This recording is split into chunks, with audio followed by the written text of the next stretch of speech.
नमस्कार दोस्तों, आप देख रहे हैं उत्तर प्रदेश की फटाफट बड़ी खबरें, जहां हर खबर होगी तेज, तगड़ी और बिना ब्रेक की। तो चलिए शुरू करते हैं आज की पहली बड़ी खबर के साथ। सर्दी का डबल असर, घना कोहरा और ठंडी हवाएं। कई जिलों में बदला स्कूलों का समय। प्रदेश में कोहरा बढ़ने के साथ ठंड का असर तेज हो गया है। शीतलहर की स्थिति को देखते हुए प्रशासन ने एहतियातन शाहजहांपुर, पीलीभीत और लखीमपुर खीरी में स्कूलों के समय में बदलाव किया है। आदेश जारी कर बच्चों की सुरक्षा को प्राथमिकता दी गई है। आईपीएल नीलामी की बड़ी उपलब्धि, प्रशांत वीर के पिता से स्मृति ईरानी की बातचीत। आईपीएल में ऐतिहासिक बोली के बाद क्रिकेटर प्रशांत वीर के परिवार को बधाइयों का तांता लगा है। भाजपा जिला अध्यक्ष सुधांशु शुक्ला ने पूर्व केंद्रीय मंत्री स्मृति ईरानी की प्रशांत वीर के पिता रामेंद्र त्रिपाठी से फोन पर बात कराई। स्मृति ईरानी ने खिलाड़ी की सफलता की सराहना की और परिवार से जल्द मिलने का भरोसा दिलाया। जौनपुर में दिल दहला देने वाली वारदात, बेटे ने माता पिता की नृशंस हत्या। उत्तर प्रदेश के जौनपुर जिले में रिश्तों को शर्मसार करने वाला मामला सामने आया है। आरोपी बेटे ने पहले अपने माता पिता की बेरहमी से हत्या की और फिर शवों को टुकड़ों में काटकर बोरे में भर दिया। इसके बाद शवों के हिस्से दो अलग अलग नदियों में फेंक दिए गए। घटना से इलाके में सनसनी फैल गई है। कोहरे से ठिठुरी जिंदगी, ट्रेनें लेट। मुरादाबाद में प्रशासन अलर्ट। मुरादाबाद में घने कोहरे ने जनजीवन को प्रभावित कर दिया है। दृश्यता कम होने से सड़कों पर वाहन लाइट जलाकर चल रहे हैं और ट्रेनों की रफ्तार भी थम गई है। हालात को देखते हुए जिलाधिकारी ने अलर्ट जारी किया है और लोगों से सावधानी बरतने की अपील की है। दुल्हन के स्वागत में सुअर की बलि, पशु प्रेमी ने दर्ज कराई शिकायत। सीतापुर के शहर कोतवाली क्षेत्र में दुल्हन के स्वागत के नाम पर सुअर की बलि दिए जाने का मामला सामने आया है। इस घटना को लेकर पशु प्रेमी और पेटा इंडिया से जुड़े विकेंद्र कुमार ने थाने में प्राथमिकी दर्ज कराई है। मामले की जांच की जा रही है। किराए के फ्लैट में देह व्यापार का भंडाफोड़, पुलिस ने 6 लोगों को पकड़ा। बरेली के महेंद्रनगर इलाके में किराए के एक फ्लैट में चल रहे देह व्यापार का पुलिस ने खुलासा किया है। छापेमारी के दौरान एक युवती और 5 युवकों को गिरफ्तार किया गया। पकड़े गए आरोपियों में से एक पर कई आपराधिक मुकदमे दर्ज हैं। मौके से आपत्तिजनक सामान भी बरामद हुआ है। राष्ट्र प्रेरणा स्थल का उद्घाटन, तैयारियों का सीएम योगी ने लिया जायजा। लखनऊ की बसंत कुंज योजना में बने राष्ट्र प्रेरणा स्थल का उद्घाटन 25 दिसंबर को प्रधानमंत्री नरेंद्र मोदी करेंगे। कार्यक्रम में आने वाले लगभग 1.5 लाख अतिथियों के लिए विशेष व्यवस्थाएं की गई हैं। मुख्यमंत्री योगी आदित्यनाथ ने तैयारियों का निरीक्षण कर अधिकारियों को जरूरी दिशा निर्देश दिए। चांदी चोरी का खुलासा, कारोबारी का कारीगर ही निकला मास्टरमाइंड। आगरा के दयालबाग क्षेत्र में स्कूटी चोरी के मामले में बड़ा खुलासा हुआ है।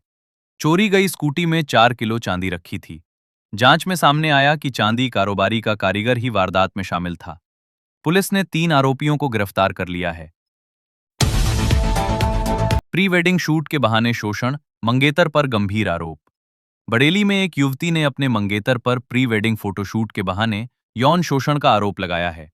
युवती का कहना है कि बाद में आरोपी ने मुकदमे से बचने के लिए आर्य समाज मंदिर में शादी की और फिर दहेज को लेकर उसे प्रताड़ित किया। पुलिस मामले की जांच कर रही है। शिक्षिकाओं को अश्लील कॉल करने वाला शिक्षक निलंबित। देर रात शिक्षिकाओं को व्हाट्सएप कॉल कर अशोभनीय बातें करने के आरोप में सहायक अध्यापक को निलंबित कर दिया गया है। नगर विधायक की शिकायत पर हुई जांच में आरोप सही पाए गए, जिसके बाद बेसिक शिक्षा अधिकारी ने कार्रवाई की। सीएम योगी का बयान, कानून के राज से बढ़ा यूपी का आत्मविश्वास, बदली प्रदेश की पहचान। मुख्यमंत्री योगी आदित्यनाथ ने कहा कि प्रदेश में कानून का राज स्थापित होने से उत्तर प्रदेश की छवि में बड़ा बदलाव आया है।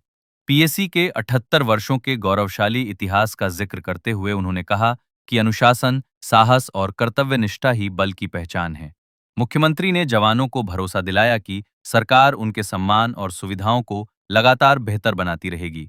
उन्होंने कहा कि सुशासन और सुरक्षित माहौल में ही निवेश और विकास संभव है। हाईकोर्ट की अहम टिप्पणी, सांसदों के मुख्यमंत्री बनने पर संविधान में कोई रोक नहीं। इलाहाबाद हाईकोर्ट की लखनऊ खंडपीठ ने स्पष्ट किया है कि संविधान किसी सांसद को मुख्यमंत्री या उप मुख्यमंत्री बनने से नहीं रोकता। अदालत ने इस आधार पर दायर उस याचिका को खारिज कर दिया जिसमें मुख्यमंत्री और उप मुख्यमंत्री की नियुक्ति को असंवैधानिक घोषित करने की मांग की गई थी। दिल्ली एनसीआर प्रदूषण पर सुप्रीम कोर्ट की सख्त टिप्पणी। दिल्ली एनसीआर में बढ़ते वायु प्रदूषण को लेकर सुप्रीम कोर्ट में सुनवाई के दौरान कड़ी टिप्पणी की गई। अदालत ने कहा कि प्रदूषण जैसे गंभीर मुद्दों पर हर कोई खुद को विशेषज्ञ बताने लगता है। लगातार बिगड़ती हवा की गुणवत्ता को देखते हुए क्षेत्र में जीआरएपी 4 की पाबंदियां लागू की गई हैं। प्रदूषण संकट के बीच दिल्ली सरकार का बड़ा फैसला, मजदूरों को आर्थिक सहायता। दिल्ली एनसीआर में ग्रैप 4 लागू होने के बाद दिल्ली सरकार ने राहत की घोषणा की है।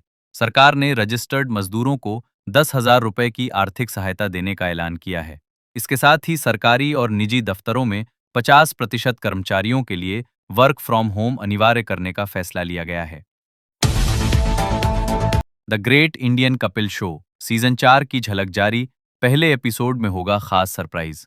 कपिल शर्मा का लोकप्रिय comedy show the great Indian Kapil show अपने चौथे सीजन के साथ लौटने जा रहा है। मेकर्स ने पहले एपिसोड की झलक साझा की है, जिसमें देसी गल की मौजूदगी से हंसी और मनोरंजन का तड़का देखने को मिलेगा। ये शो जल्द ही नेटफ्लिक्स पर स्ट्रीम होगा। राहुल गांधी केस की सुनवाई अब लखनऊ में। हाईकोर्ट ने मंजूर की ट्रांसफर अर्जी। रायबरेली में चल रहे राहुल गांधी से जुड़े एक मामले की सुनवाई अब लखनऊ की विशेष अदालत में होगी। इलाहाबाद हाईकोर्ट की लखनऊ पीठ ने याची की स्थानांतरण याचिका स्वीकार करते हुए केस को लखनऊ ट्रांसफर करने का आदेश दिया है। गृह कर व्यवस्था में बड़ा बदलाव, हर मकान को मिलेगी यूनिक आईडी। प्रदेश में गृह कर प्रणाली को पूरी तरह बदलने की तैयारी चल रही है। नए सिस्टम के तहत हर घर को 16 अंकों की यूनिक आईडी दी जाएगी और मकानों पर नई नंबर प्लेट लगाई जाएंगी। इससे शासन को किसी भी समय गृह कर से जुड़ी जानकारी डिजिटल माध्यम 16 अंकों की यूनिक आईडी दी जाएगी और मकानों पर नई नंबर प्लेट लगाई जाएंगी। इससे शासन को किसी भी समय गृह कर से जुड़ी जानकारी डिजिटल माध्यम से तुरंत उपलब्ध हो सकेगी। क्रिकेट छोड़ने का विचार, लेकिन आज 14.20 करोड़ के आईपीएल सितारे बने प्रशांत वीर। एक दौर ऐसा भी आया जब अंडर 16 टीम में जगह न मिलने से प्रशांत वीर टूट गए थे और क्रिकेट छोड़ने का मन बना लिया था। उसी समय उनके कोच राजीव गोयल उर्फ टप्पू ने उन्हें संभाला और कड़ी मेहनत जारी रखने की प्रेरणा दी। मेहनत रंग लाई और आज चेन्नई सुपर किंग्स ने उन्हें 14.20 करोड़ रुपये में खरीदा। उनके आईपीएल में चयन से सहारनपुर जिला क्रिकेट संघ और एकेडमी के खिलाड़ियों में जबरदस्त उत्साह देखा जा रहा है। अंबेडकरनगर में दर्दनाक सड़क हादसा, डीसीएम ट्रैक्टर ट्राली की टक्कर से 3 की मौत। अहिरौली क्षेत्र के यादव नगर किराए के पास मंगलवार रात एक तेज रफ्तार डीसीएम पीछे से आ रही ट्रैक्टर ट्राली से टकरा गई। जोरदार टक्कर में डीसीएम की केबिन में बैठे 3 लोगों की मौके पर ही मौत हो गई। मृतकों में बुलंदशहर के दवाई निवासी चालक सुधीर कुमार और उनके चचेरे भाई धर्मवीर शामिल हैं। तीसरे मृतक की पहचान की जा रही है, जबकि 6 लोग घायल बताए जा रहे हैं। शामली ट्रिपल मर्डर, शक और गुस्से में पिता बना हैवान, पत्नी और 2 बेटियों की हत्या।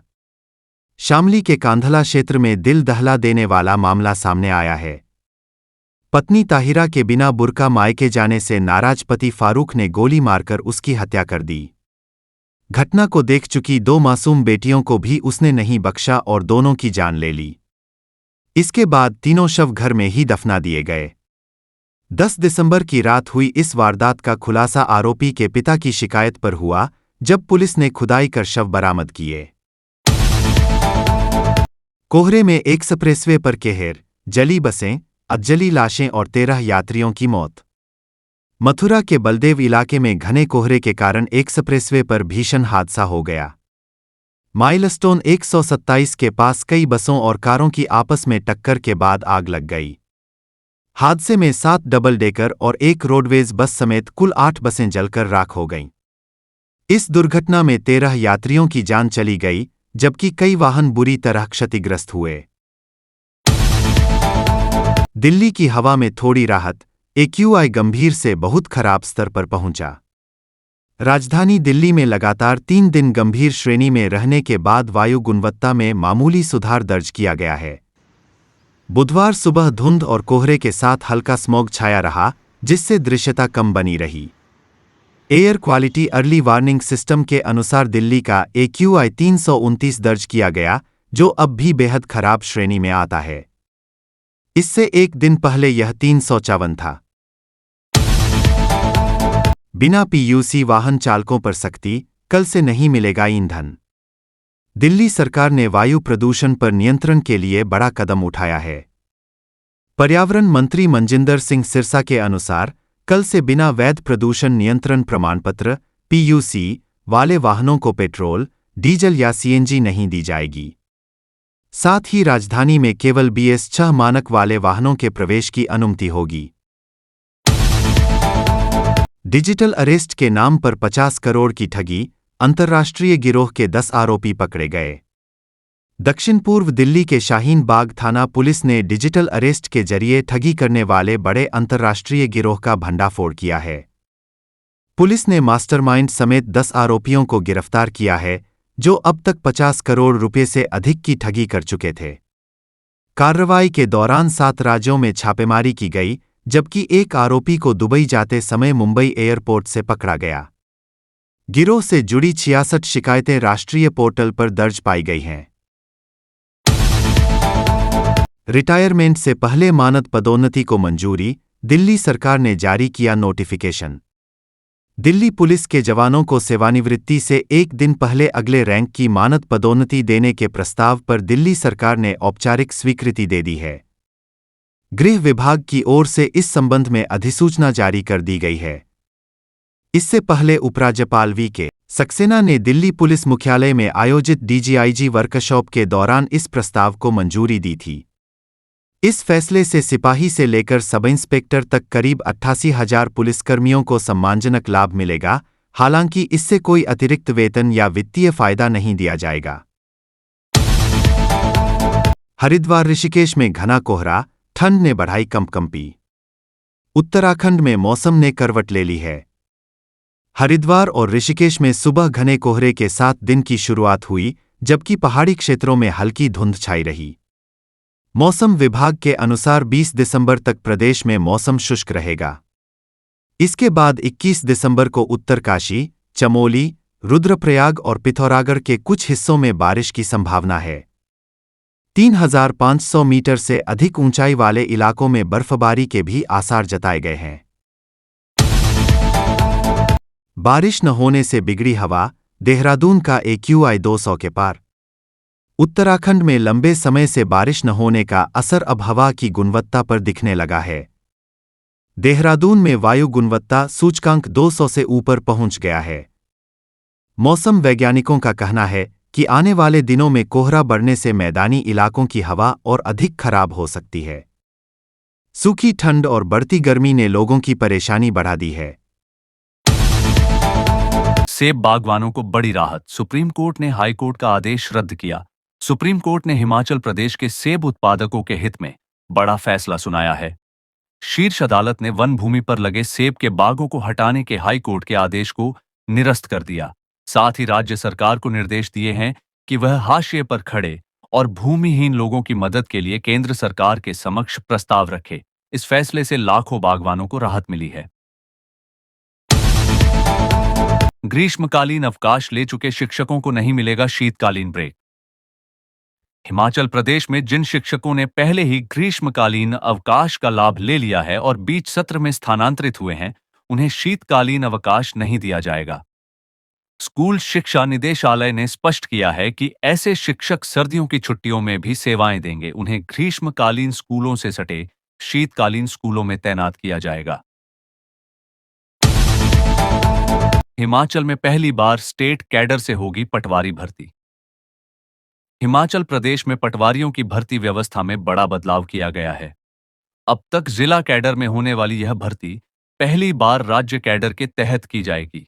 नियमों में संशोधन के बाद चयनित उम्मीदवारों की तैनाती प्रदेश के किसी भी जिले में की जा सकेगी। यह भर्ती हिमाचल प्रदेश राज्य चयन आयोग के माध्यम से कराई जाएगी। कुपवाड़ा में लैंडमाइन धमाका, सेना का जवान शहीद। जम्मू कश्मीर के कुपवाड़ा जिले के त्रेहगाम क्षेत्र में लैंडमाइन विस्फोट में भारतीय सेना का एक जवान शहीद हो गया। शहीद की पहचान 13 जम्मू कश्मीर लाइट इन्फेंट्री के हवलदार जुबैर अहमद के रूप में हुई है। निर्माण कार्य के दौरान हुए इस हादसे में वह गंभीर रूप से घायल हुए थे। अस्पताल ले जाने पर डॉक्टरों ने उन्हें मृत घोषित कर दिया। शहादत की खबर से उनके पैतृक क्षेत्र राजौरी में शोक की लहर दौड़ गई। श्रीनगर में कब्रिस्तान से हथियारों का जखीरा बरामद। श्रीनगर के नेपोरा इलाके में सुरक्षा बलों ने तलाशी अभियान के दौरान एक कब्रिस्तान से हथियार और विस्फोटक सामग्री बरामद की है।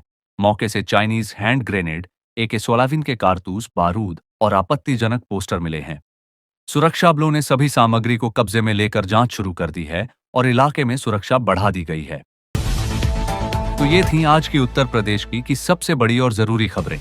अगर आपको यह वीडियो पसंद आया हो तो लाइक करें, शेयर करें और यूपी ब्रेकिंग न्यूज अड्डा को सब्सक्राइब करें ताकि आप तक हर बड़ी खबर सबसे पहले पहुंचे।